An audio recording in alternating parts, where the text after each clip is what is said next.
How many people have ever had this thought run through your mind? Anybody out there? Yeah. It's like, what is going on? Like, I get it. You know, you find in this path, you start diving into this material, you start doing this stuff, and all of a sudden, you think you've made it through a particular thing that you were trying to make it through, and then all of a sudden, the names may have changed, the places may have changed, and everything else may have changed, but all of a sudden, guess what? There it is. Anybody ever have that? Yeah. It's like, hey, wait a minute. Like, what's going on here? What am I missing? What am I missing, right? And there's a famous quote that says something like this. It says, "Those who cannot remember the past are condemned to repeat it." Yes, there's that whole past thing again coming up in our own spiritual awakening in our journey, right? And sometimes it can be hard. I mean, sometimes you're like, no, but I really thought I got this. And it's like, yeah, I know, but there it is again. Really? It's like, yeah, really. It's like, okay, right? And as I was thinking about this, as I was preparing, I went back to a story in the Bible back when the Israelites refused to enter the Promised Land. They literally refused, even though God told them, hey, man, like, we got you covered. All you got to do is go in. And they're like, yeah, maybe not. Maybe not, right? They literally stood at the edge of it. They were right there. It's like God said, that's the spot, go to it. And they're like, I don't know. But when Moses sent the 12 spies to go check out the land, what happened is 10 of them returned and said, not so sure. Even though God said, hey man, I got a really good thing for you. All you got to do is go. But then all of a sudden, he sent 10 people out there, and the 10 people come back and go, we're not so sure about that. So now they start questioning it, right? They started to describe the inhabitants as being giants, and it was fortified, and we can't get in there, and we're not going to be able to do it, and all these things, right? Sounds like a lot like what happens up here, maybe a little bit, just a little bit, right? And that even though Joshua and Caleb's encouragement to trust God's power, the people listened instead to the majority of the 10 people and said, yeah, I don't think so. Even though God told them, this is yours. This is the promised land. I've told you that was yours. They still went, I'm not so sure. This is where they went. They went to their head, even though their heart's telling them, yeah, I know this feels good, this feels right, this is what I'm supposed to be doing, but nope, they're not going to do it. In Numbers, it says, then all the congregation lifted up their voices and cried, and the people wept all night. So now we go from an individual consciousness thing, 1, 1, 1, 1, 1. Guess what? Now we've got the entire crowd going, woo, right? So it starts off on an individual basis, and then now it becomes a collective consciousness thing that we're dealing with. Oh, okay. And what happens is, because of their lack of faith, because they didn't believe what they were being told in their heart, they weren't following this. They weren't following what they knew they had been promised because of the fact that they're starting to listen to their head instead. Basically, they miss out on the opportunity to enter this beautiful land of milk and honey, is the way it was said in the Bible. And as a consequence, in this unbelief, God declared that the Israelites would wander in the wilderness for 40 years until the entire generation that refused to enter had died. That's pretty intense. Well, is it though, really? Because on a metaphysical level, what you could imagine is, in a sense, if the people that were refusing to do it were actually representative of the thoughts in our minds that was saying, don't do it, don't do it, don't do it, don't trust, don't trust, don't trust, don't trust, then you could understand why, metaphysically speaking, those people that generation needed to die. In other words, those thoughts needed to go away before the next generation was going to enter into the promised land. In Numbers, surely none of the men who came up from Egypt from 20 years old and above shall see the land which I swore to Abraham, Isaac, and Jacob, because they have not wholly followed me. And again, don't get into the Old Testament hellfire and brimstone thing, but I'm trying to show metaphysically what's happening is these thoughts, these old thoughts that say, I can't trust, I can't believe, I can't actually follow my heart, I can't really do this. They got to go. They got to go. They got to go. before you're going to be able to enter into the promised land. Or what God's saying, hey, that little nudge, that little poke that we all get when God shows up, or Spirit, or whatever you want to call it, kind of says, hey, you might want to consider following this. But no, we sit there and we get caught in our head, right? And they miss, as a result of it, they miss this opportunity for everything that has been promised. And then as you read, what happens is you just see this tremendous struggle going on for 40 years. And again, metaphysically, 40 years in the Bible just represents a cycle. That's all it represents. It's not actually 40 years. It's just a cycle that they went through. So in other words, they had to go through an entire cycle of getting this out of their head in order for them to be able to receive all the goodness that we've been promised. So wait a minute, you're telling me then that, like, there was good things that were supposed to happen to me if I just trusted and listened and followed? But because of the fact that I get stuck in my head and get stuck in doubt, fear, shame, blame, guilt, all those things, that prevents that from happening. Me not thinking I'm worthy enough to have anything good happen in my life will prevent, I don't know, anything good happening in my life? Probably. And we all do it. We do. Guilty as charged. Guilty as charged, right? So this disobedience, not only does it affect their generation, but it also delays the fulfillment that they were promised by God. So everyone's sitting around going, okay. And it's just, to me, it's just a reminder that these lessons, this lesson that kept showing up, just receive, just receive, just receive. That's all you have to do. Get out of your head. Go to your heart. Trust. Receive. Right? Trust in the promise. Trust in faith. Trust. Even when it looks like maybe not. Trust. Trust. Trust. Trust that you're being held. Trust that you're loved. Trust that you're worthy. Trust that you've got an entire legion of angels behind you. And if we can start to process that and hold that space, think about how you would live your life differently. What would you do differently? What would you think differently? What would you say differently? How would you do things differently if you knew that every single day when you woke up and got out of bed in the morning, you had an entire legion of angels standing behind you saying, giddy up, let's go. What are we doing today? Would you live a little bit differently? Just a little bit, maybe? Just a little? Carl Jung has a quote, until you make the unconscious conscious, it will direct your life and you'll call it fate. I had that as a tagline on my email for years because I really do believe this when we talk about these ideas of these little lessons that are there for us all the time. But if we can't see them, then they're kind of a waste of time.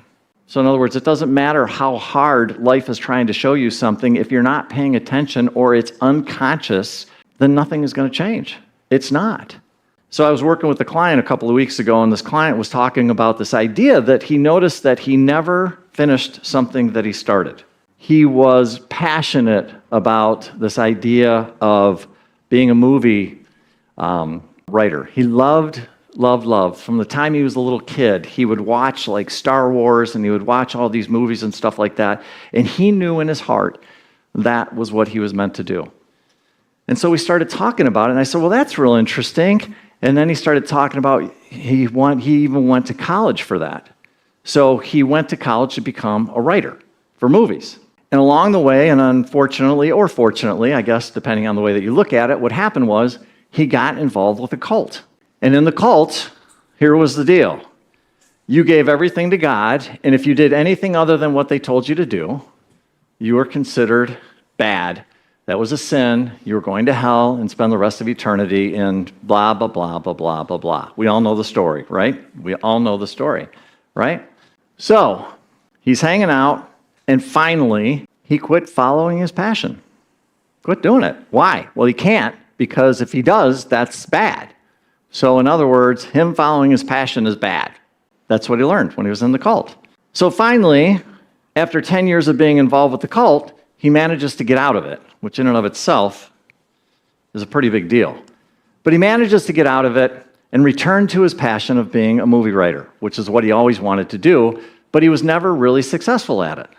And so I'm listening to the story, and I asked him, well, why do you think that you're not really successful at this? And he again said, it's because I never finish anything I start. I never finish it. I get it close and then I stop. And he didn't know why. He's like, I don't understand this. And I was just sitting there listening to him, and to me, as a coach, it was clear. I mean, can anybody else see what's going on here? So what's happening is I can see it, what was going on, but he couldn't see what was going on. And I'm just listening for him, and I finally asked him, well, let me ask you a question. What would really happen if you became a super successful movie writer? What would happen to you? And he kind of sat there for a little bit, and he said, God, man, he goes, I just feel all this, like when I put myself in that space, I feel all this guilt. I feel really guilty when I think about it. And I asked him, well, okay, so where's the guilt coming from? What's going on with that? And he sat there for a few minutes, and then, and this is why I love coaching, is all of a sudden, the emotions start coming up. And he starts bawling. And I mean bawling. And I'm just like, okay, cool. And the reason he started getting so emotional is because he could finally see it. He could finally see the thing that was blocking him from being successful. And after a few minutes, he finally said, up until this moment, I hadn't realized that I was still carrying all the guilt of doing something other than what the cult wanted me to do. And the minute I tried to do anything other than that, guilt, guilt, guilt, guilt, guilt, guilt, guilt. And he felt guilty for still having this passion. Even though God put that passion inside of him, he still felt guilty for having it. Wow. And he finally realized that after 20 years of carrying around this belief that he couldn't be happy or be successful, because after all, that would be against the cult, that would be against God, that would be bad. But now he could finally see it. So when I talk about this idea of missing lessons, you can see in the two examples with the Israelites where the problem was and their inability to look at what the lesson was in that case. But in the case with this person, this client that I was working with, you can see where it's the unconscious beliefs that he had that he couldn't see. He simply could not see it, but they were there. They were there. And my own experience has been in my own journey. That's what happens when you start to do this work. Because when you're really serious about healing, when you're really serious about embodying your divinity, I got news for you. Stuff's going to come up. It is going to come up. It's part of the deal. I always love, there's a famous saying by Eckhart Tolle, which says if it goes in with pain, it's got to come out with pain. And that's the problem, is that when we start to do this work and the stuff starts to come out, some people are like, whoa, too much, too much, and they shut everything down. And there's no judgment there, none, because I know some of the stuff can be really painful. However, what I'm sharing with you, my own journey, and the journey of a lot of people that I know, when you start doing this work, stuff is going to come up. And it's stuff that you've never seen before. And then all of a sudden, you're looking at it and you're like, oh my God, really? Where did that come from? I had no idea that that was even there. And the beautiful part about it is Spirit's just sitting there going, it's okay. You weren't ready to see it up until now. And there's nothing wrong with that. Spirit's not sitting there shaming you, blaming you, guilting you, judging you. That's not how Spirit works. Spirit is just showing up and giving you an opportunity to finally heal it. And if you'll just hang with it for a minute, whole nother topic, a whole nother conversation, but there is the ability to really and genuinely finally let it go. But it's got to come out and it's got to go out in order for you to be able to heal it and move forward. And it's okay if you never saw it before. It doesn't matter. The thing that matters is it's finally coming out and ready to be released and let go. And in the meantime, it can kind of look like this. Everybody remember that movie, Groundhog Day, where it's just the same thing over and over and over and over again? Yeah, it's like Groundhog Day. And what I want to share with you today is a little bit of a formula that I hope can actually help you in terms of dealing with this. Well, okay, great, Mike, but what do I do? It always starts for me with going back. Go back to the basics, Mike. Go back to the basics. So I'm running around like a chicken with my head cut off. I think Rome is burning and everything's over for a minute. And then no matter what, I'm going to kind of relax. I'm going to settle down. And like the overwhelming message is go back to the basics. And for me, the basics are spiritual truths. But there is kind of like an approach that I use that I invite you, if you don't have one, this might be helpful for some. For some, it might be, no, I got my own gig. I know what to do. And I'm like, good for you. Go for it, right? But this one seems to be pretty good for me. So the first thing that I would say is acceptance. Hey, what's happening is what's happening. There's no denying it. There's no pretending it. There's no trying to shove it down. There's nothing other than a full recognition that this is what's going on, that this isn't a mistake, that God hasn't somehow been able to handle everything in the universe, but in this one instance, boy, has he screwed this up. Probably not. Probably not, right? And the other thought that I have in terms of acceptance is this is happening for me, not to me. Huge difference in terms of the way that you look at things when you approach it from that standpoint. Because really what this is asking you to do is this is asking you to go from being a victim into stepping into your power and saying, I'm not a victim.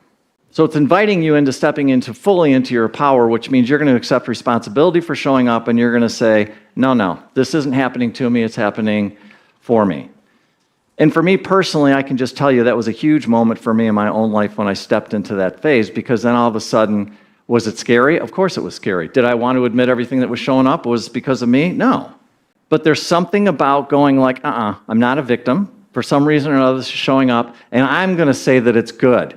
Even if in the moment I can't see it, I'm still going to say there's something here, God. Even if I can't see it right at this moment, there's something here for me, because I know this isn't a mistake. I know that you're here. I know this isn't meant to punish me. There's no punishment, nothing like that.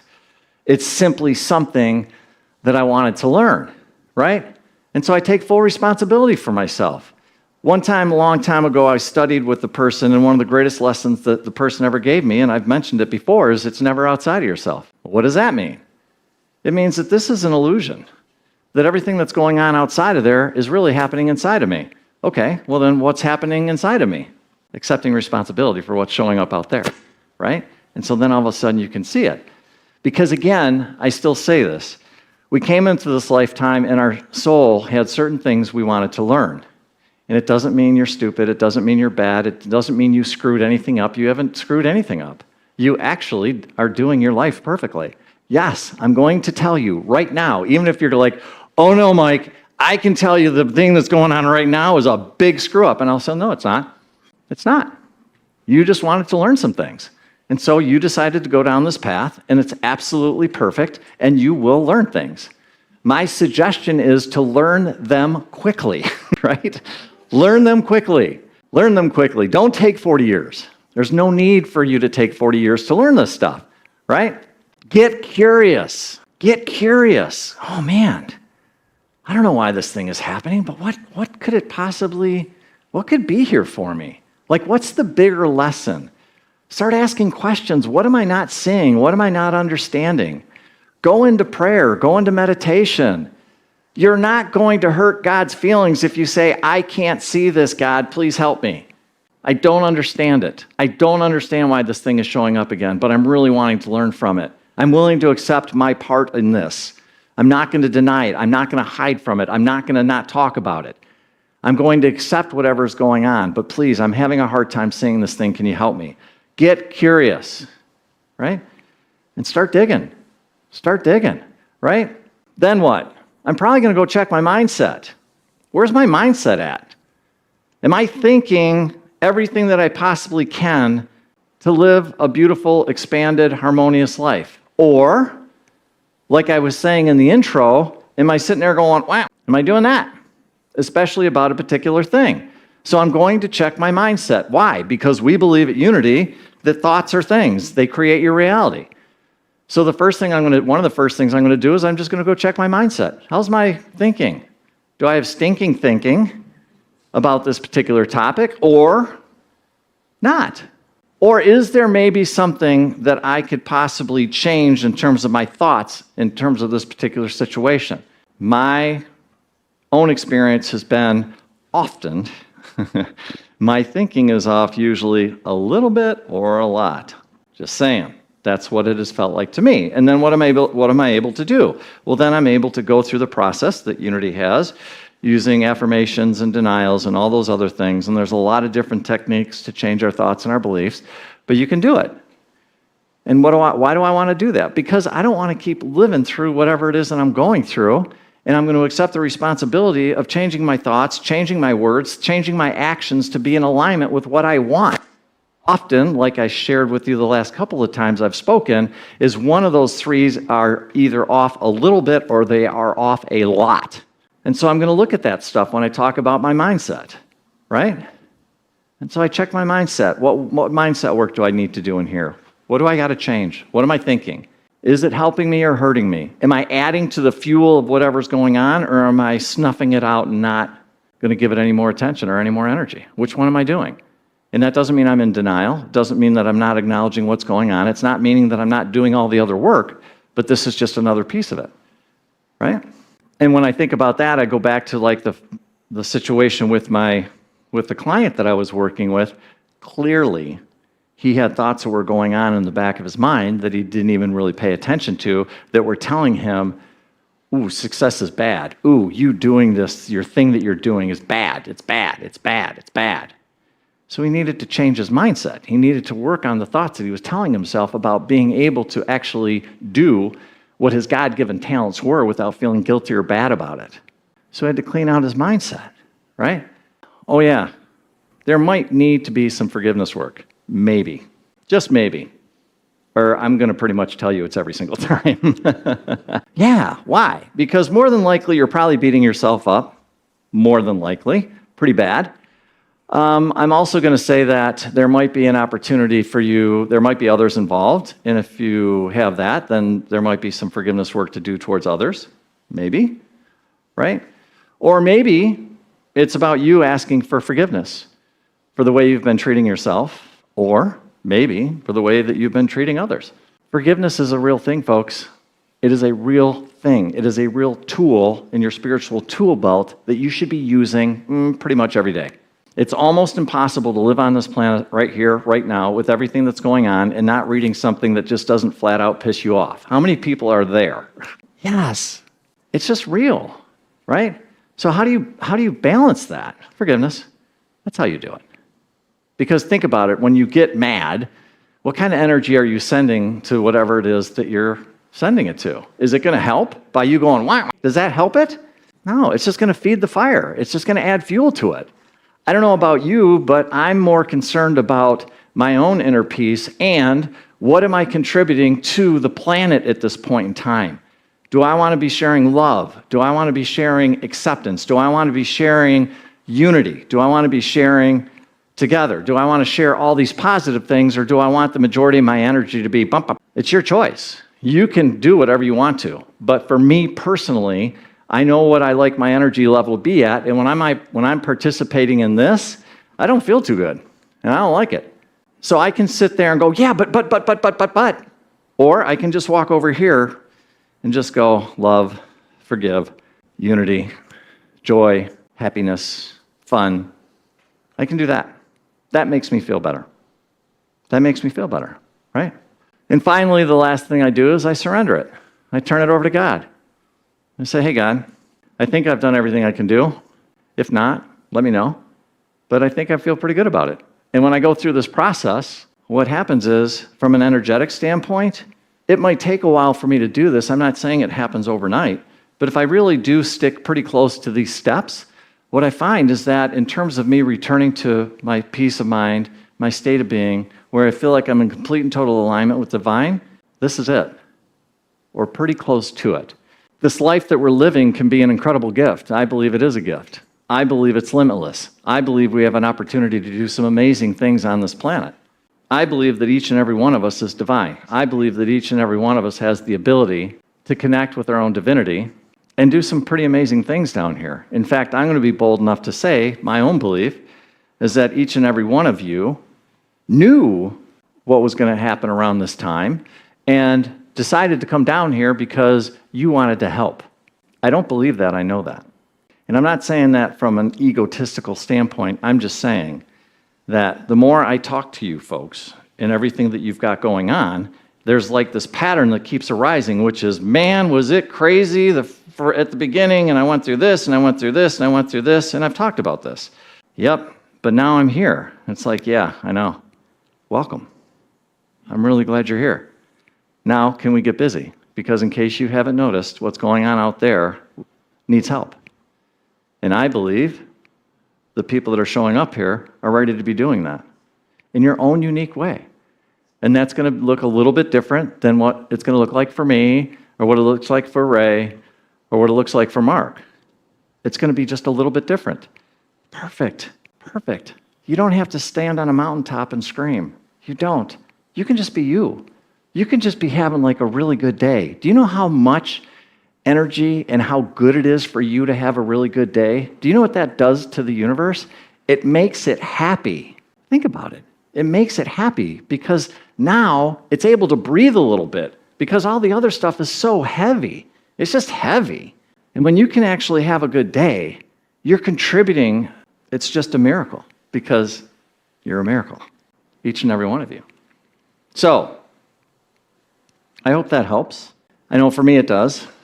And I just really want to, again, acknowledge each and every one of you for all that you bring to this space, for everything that we're doing here as a collective in terms of helping and holding and being here for each other. You are amazing. You're a child of God. That's not a little thing. It's a big thing. And as we come together, and as we have these conversations, and we do these talks, and we sit there and process this stuff, it's not always easy, it's not always light, but I can assure you that if we all agree that there is some process that we can work through, even when the roads get a little bit bumpy, we'll make it through. And then we can get out there and do what I believe we're trying to do as a collective, and that is help and support everybody else who's waking up. Because guess what? There are a lot of people walking in those doors that need some help, and they need some support. And I don't know about you, but that's what I'm here for. So if that's you, and I know it is, giddy up. Let's do this. I love you. You are amazing. You're an incredible gift to each and every one of us. You are the light of God. You're amazing. And I'm so grateful that you're here. And I hope you have just an amazing, beautiful day. Don't ever, ever, ever, ever, ever forget who you are. Ever. God bless. Namaste. Namaste.